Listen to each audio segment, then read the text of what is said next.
Apa doa iftitah itu? Mulhamah. Wajhtu wajhiya Allahumma ba'id baini wa baina khotoya dan seterusnya. Itu namanya nafsu mulhamah. Nah jenengan nggak paham iki, takbiratul ihram keliru, doa iftitahnya tidak kena. Lek doa iftitahnya tidak kena, Fatihahnya nggak masuk. Maka disebut dengan doaul iftitah atau doa Fatihah sama. Doa iftitah dengan doa Fatihah sama. Jenengan nggak akan bisa masuk Fatihah, nggak akan bisa bersama Kanjeng Nabi, nggak akan bertemu dengan amin lek doa iftitah nggak beres. Doa itu kunci, iftitahnya membuka kan, miftahun kunci masuk Fatihah, doa iftitah namanya.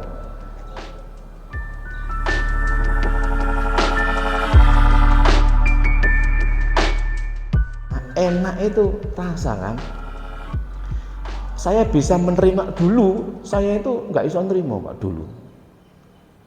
dulu mensikapi azan 2 kali aja itu geger saya, diriku loh yang geger, enggak diriku geger, padahal semua ada dasarnya dengan hujah dan istinbat hukum yang sangat logis.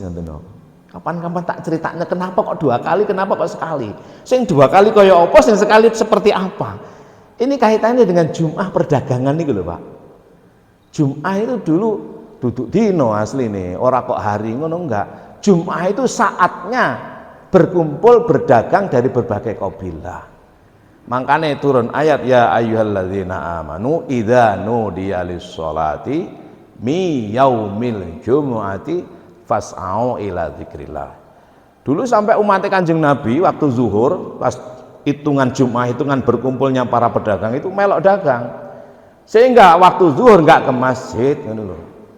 Akhirnya turun ayat iki fas'au ila dzikrillah wa dzarul bai', tinggalkan perdaganganmu itu. Sing enggak muslim ya bene, ning sing Islam ya rene ngono. Fa idza qudiyatis sholatu fangtasyiru fil ardi wabtaghu. Kalau selesai salat zikir salat zuhur, balik dagang maneh, gak apa-apa. Ning saat itu Kanjeng Nabi setelah turun ayat itu Kanjeng Nabi khutbah. Pidato nggih. Ayo adzan maneh, ayo adzan lagi, kumandangkan adzan lagi. Berarti adzane mek siji kan, lek dikaitkan dengan yang pertama, berarti 2 kali. Lek pertama zuhur sing lek khusus salat Jumat sekali, lek Jum'ah itu masuk kategori zuhur dan Jum'ah 2 kali gitu loh. Kenapa? Karena Jum'ah itu sekalipun 2 rakaat bisa mengganti zuhur, makanya 2 kali.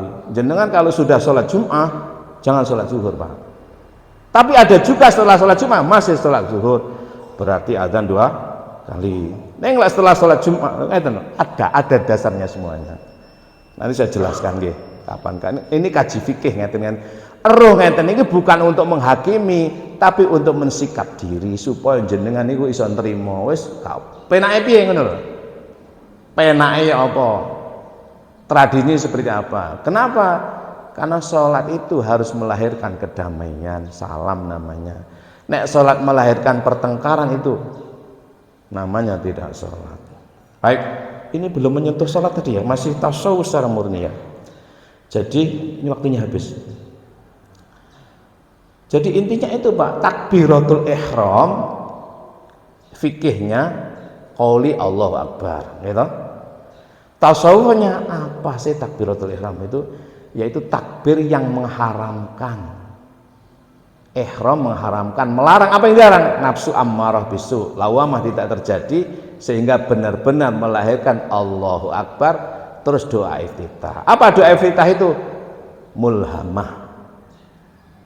Wajhtu wajhiya Allahumma ba'id baini wa baina khotoya dan seterusnya. Itu namanya nafsu mulhamah. Nah jenengan nggak paham iki, takbiratul ihram keliru, doa iftitahnya tidak kena. Lek doa iftitahnya tidak kena, Fatihahnya nggak masuk. Maka disebut dengan doaul iftitah atau doa Fatihah sama. Doa iftitah dengan doa Fatihah sama. Jenengan nggak akan bisa masuk Fatihah, nggak akan bisa bersama Kanjeng Nabi, nggak akan bertemu dengan amin lek doa iftitah nggak beres. Doa itu kunci. Iftitahnya membuka kan, miftahun kunci. Kunci masuk Fatihah doa iftitah namanya. Allahumma ba'id baini wa baina khotoyaya kama ba'adta bainal masyriqi wal maghrib. Allahumma naqdi min khotoyaya. Allahumma ba'id baini wa baina khotoyaya kama ba'adta bainal masyriqi wal maghrib. Allahumma ghsilni min khotoyaya. Allahumma naqqini min khotoyaya kama yunaqqa thawbul abyadu minad danas. Allahumma ghsilni min khotoyaya bil ma'i wasalji wal barad wajjahtu wajhiya lilladzi fat. Saya pakai semua Pak itu.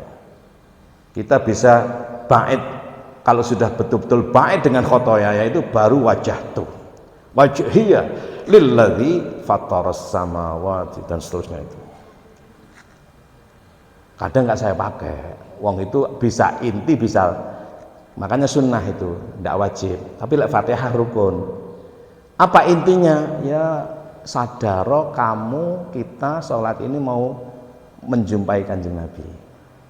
Kuncinya Allahu Akbar, ojo nafsu ammaro, ojo lawamah dan seterusnya. Iki dulek-ulek ya mek ngono to Pak, intine tasawuf itu. Saya kira begitu dulu. Jadi ini baru takbiratul ihram. Nanti mentak, tapi gini kok mawon bahasanya. Takbiratul ihram mengharamkan apa? Amarah bisu ojo. Lawamah tidak terjadi, mulhamah terjadi, namanya doaul iftitah. Mulhamah. Nek wis mulhamah terjadi akan masuk pada Fatihah. Apa Fatihah itu? Mutmainnah. Apa mutmainnah itu? Bersama Kanjeng Nabi, tenang. Kalau sudah tenang bersama Kanjeng Nabi akan radhiyah, rela. Kanjeng Nabi itu rela dengan siapapun. Kanjeng Nabi nggak pernah tidak rela. Karena rela Kanjeng Nabi mendapatkan ridha Allah. Karena mendapatkan ridha Allah, Kanjeng Nabi bisa mencintai apa dan siapa tanpa membeda. Dilok-lok nih kaya apa Kanjeng Nabi cinta. Itu wanita Yahudi buta, gitu, lumpuh, yang hidup di samping Kanjeng Nabi, di dalamnya Kanjeng Nabi, kan tiap hari ngelok-ngelok nih, disuapi kan Kanjeng Nabi, gitu. Selesai di Kanjeng Nabi wafat, dia belum wafat, belum meninggal. Abu Bakar bertanya kepada Aisyah, ya Aisyah, apa wasiat suamimu kepadaku secara khusus? Oh, Kanjeng Nabi wasiat antara lain suruh meneruskan untuk menyuapin wanita Yahudi di samping rumah Kanjeng Nabi. Abu Bakar yang ganti menyuapi. Si wanita ini ngamuk-ngamuk. Kenapa? Karena suapannya berbeda. Tidak lemah lembut, tidak kasih sayang. Ini kamu itu siapa? Ini bukan orang yang biasa menyuapin aku dulu. Lalu dijelaskan, yang nyuapin kamu dulu itu yang kamu celah itu tiap hari. Akhirnya dia menangis dan dia berislam setelah Kanjeng Nabi kabundut. Setelah Nabi wafat barulah dia Islam. Inilah yang kita harapkan, dakwah kita itu mencontoh ini. Tidak sekarang, mungkin anaknya atau kapan. Kalau nggak sekarang ya besok, ya terserah. Apa jare Gusti Allah. Tugas kita hanya menyampaikan. Orang seperti apa berubah atau tidak, bukan kita yang merubah. Yang merubah Allah dan dirinya sendiri. Duduk mubaligh yang bisa memberikan hidayah. Duduk ustaz yang bisa memberikan petunjuk. Dirinya dan Allah, itulah tasawuf. Jadi hasil nggak hasil ya urusannya. Orang peduli kan tenan. Gampangane ngoten lho. Ojo ngaku-ngaku. Iku setelah tak pidatoni kabeh dadi wong apik, iki dadi wong sombong. Tapi wong ngono apa oleh? Asalkan dipimpin oleh nikmatmu boleh. Tiap hari ada pengajian, harus ada perubahan. Ning atimu kudu ditata, duduk kamu yang ngerubah. Sing ngerubah Gusti Allah. Lek kamu begitu, maka ungkapanmu menjadi syukur. Tapi lah ungkapanmu karena setelah tak ajar begini dari begini, bukan karena kesadaran dari Allah, itu namanya takabur. Makanya sering saya katakan takabur dan tasyakur, syukur dan sombong itu ekspresinya sama, bedanya dirasa. Siapa yang bisa merasakan? Yang bersangkutan. Orang takabur akan tenggelam, gundah gulana, gampang pikun. Tapi kalau wong tasyakur tambah pinter. Jenengan piye mbak? Rasakno nggih. Makanya sing jujur ae. Lek seneng-seneng lek enggak ngoten penak. Ning beda lho ya. Beda lho wong enggak seneng dengan beda. Saya kira begitu, saya beri kesempatan untuk tanya Pak nggih. Saya enggak begitu mengarah ke prakteknya, tapi semoga bisa ditangkap. Monggo, kathah nih sing tanya. Yang saya letak. Nggih. Waalaikumsalam warahmatullahi wabarakatuh.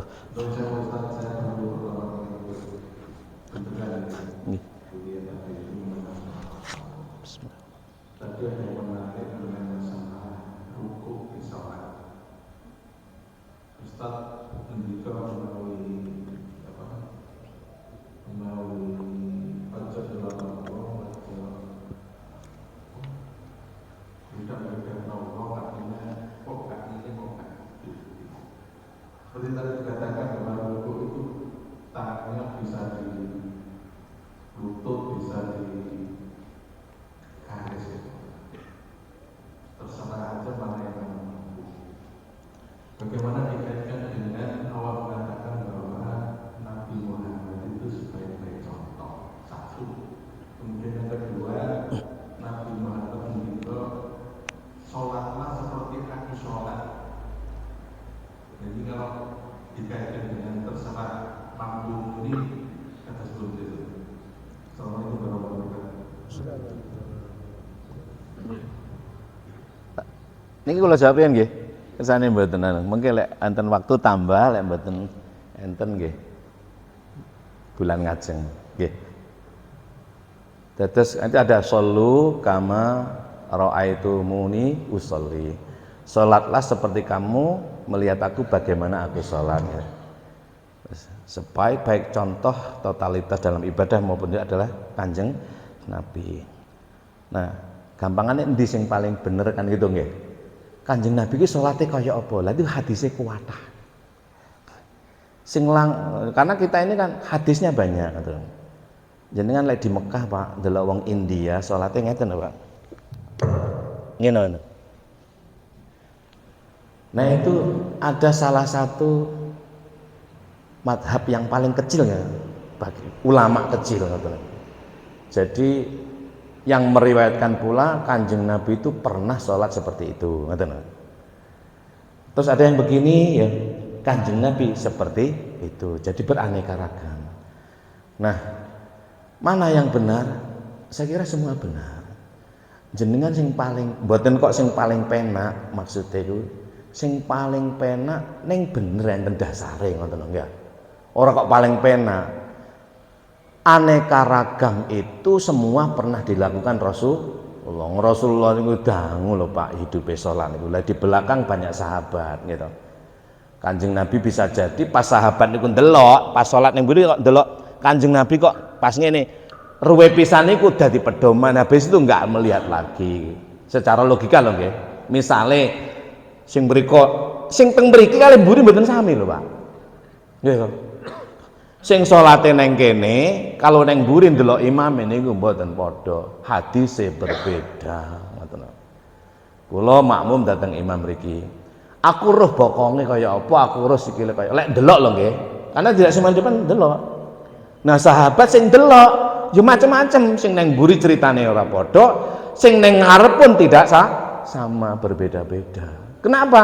Momentumnya berbeda. Termasuk raf'ul yadain itu hadisnya kuwatah gitu. Enek yang raf'ul yadain itu sakmene, enek sing mek gur ngene tok, enek sing mek yo napa ana sing ngene. Lah niku hadisnya wonten sedaya. Mana yang jenengan pilih?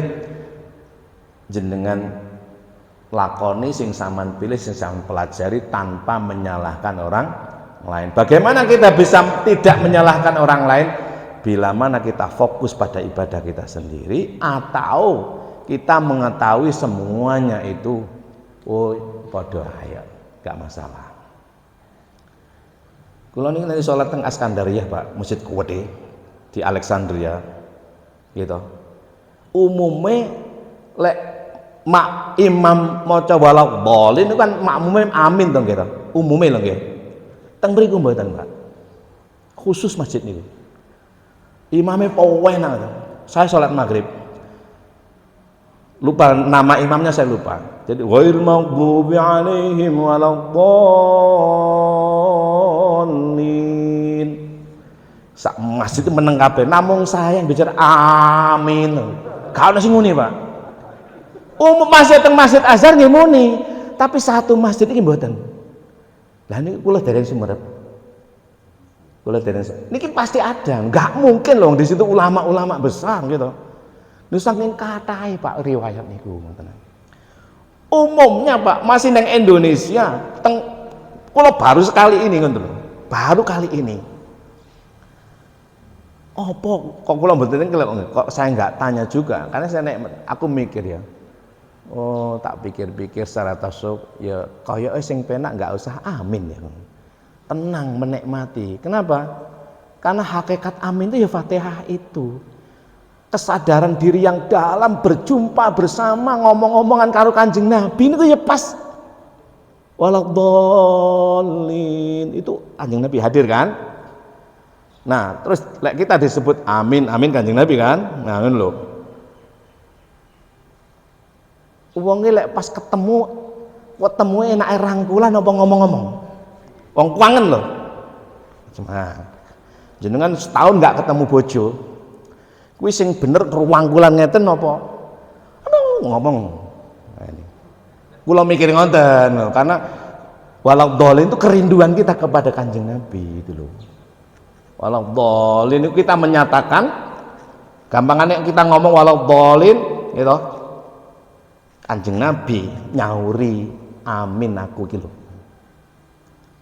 Nah, nek wis ketemu ku keuanganku enake ngomong banter apa rangkulan? Ngrasakno enak. Lah niki kira-kira ngoten kula kira-kira piyambak. Saya enggak menyalahkan kon lek fikih salah, Pak. Umumnya iki kabeh muni amin. Lah kok gak muni? Nah, tapi kalau dipikir-pikir, kenapa apa itu Fatihah? Apa doa ul iftitah? Apa takbiratul ihram?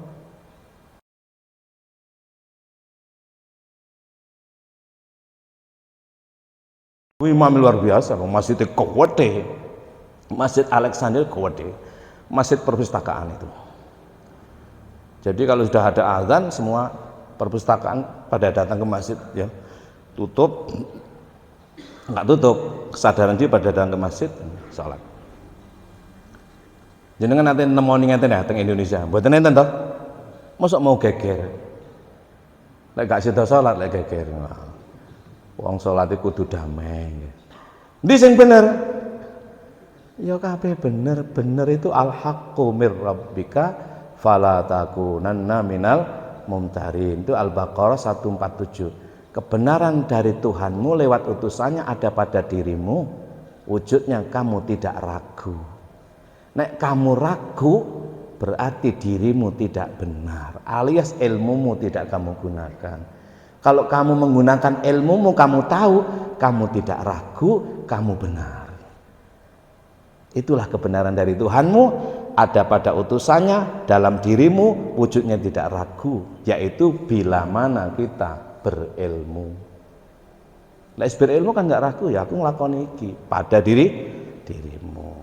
Al-haqqu mir rabbika fala takunanna minal mumtarin. Kebenaran dari Tuhanmu ada pada utusannya, pada dirimu wujudnya kamu tahu, berupa kamu tidak ragu. Kalau kamu ragu-ragu berarti kamu masih belum berilmu. Karena belum berilmu berarti kamu tidak tahu. Karena tidak tahu nggak benar. Kadang-kadang ragu kan. Ojo terjemah, Pak, terjemah nggak kena. Jadi terjemah itu lafdiyah, maknawiyah itu dibalik. Itu lo terjemahnya ini, kalimat itu nggak bisa terjemah, nggak bisa. Ada maksud. Jadi ada maksud. Jadi maksud itu dibahas dalam ilmu tasawuf, ma'ani namanya. Tadi saya sampaikan kalau orang-orang belajar linguistik Arab itu kan ada bayan, ada ma'ani, ada badi, baru mantiq namanya. Cabang ilmu bahasa itu 46 Pak jumlahnya. Ilmu bahasa Arab ya. Ilmu nahwu, ya, ilmu sharaf, ilmu balaghah, banyak pokoknya. Banyak. Jadi nek baru terjemah dereng. Ngapunten nggih, ngapunten. Kalau kita tahunya terjemah itu translate kan. Alih bahasa kan, belum masuk pada dalamnya. Maka harus masuklah kepada ma'ani. Karena kalam itu kalau tekstual nggak kena, itu sering tidak kena. Kanjeng Nabi sampai sering itu membuat tekstual kan. Kalau teknya kan gitu juga Kanjeng Nabi. Oh, kan salah paham ya. Ketenangan Umar itu lebih tenang. Allah menciptakan Adam sampai hari kiamat nanti dan dibersamai dengan ketenangan. Ketenangan Umar itu lebih berat daripada seluruh manusia. Ini kan namanya hiperbola kan Pak. Namanya kalam balaghi. Ojo tekstual bisa maknanya beda. Ini sekedar untuk meyakinkan liiqanil mustama, bahasa sosiolingwistiknya. Liiqanil mustama. Maka iqanul mustama disebut dengan ilmu mantiq. Apa iqanul mustama itu? Meyakinkan kepada publik. Meyakinkan publik ini dibahas dan ilmu namanya ilmu badi, ilmu konstruksi. Ngoten nggih. Kapan-kapan lah ya waktu dibahas nih tentang ilmu-ilmu ngoten niku. Tapi enggak usah lah. Belajar dhewe.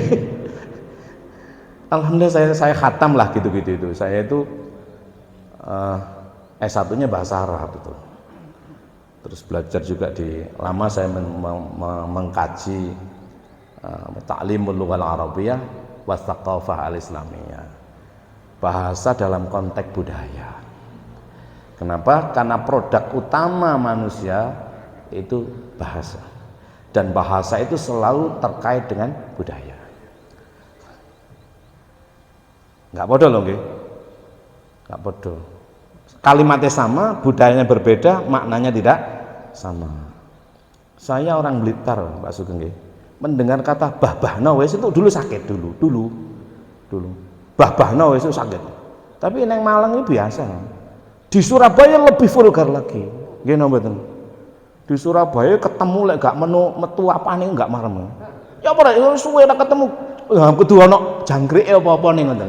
Kudu ana kata-kata sing yok napa wis dadi akrab. Lah aku lek dicakno wong Solo iso ngamuk, Pak. Saya dulu awal mula datang ke Malang iki. Jenengan pundi daleme? Kula sing Blitar. Kilenan nggih. Nggih, kilenan. Tiang kilenan ku mercing-mercing nggih. Marah saya, Pak. Artinya jangkrik ngomong ora penak blas wong iki ngono. Mosok wong kilenan dikatakan mercing. Maksudnya ternyata kilenan ini di prank kula kalih tiang Malang. Kilenan iki lho. Kan mercing-mercing, Pak. Oh, no. Iya wis ngono. Katen Pak nggih ngapunten ingkang kathah. Wa'alaikum minkum. Wassalamualaikum warahmatullahi wabarakatuh.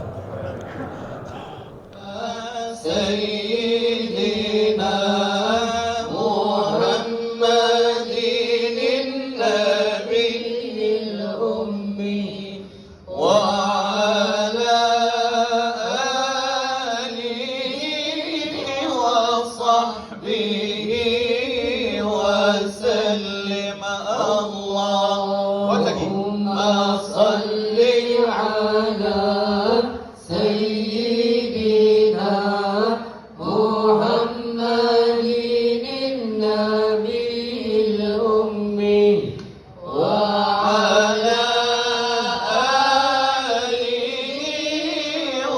وصحبه وسلم.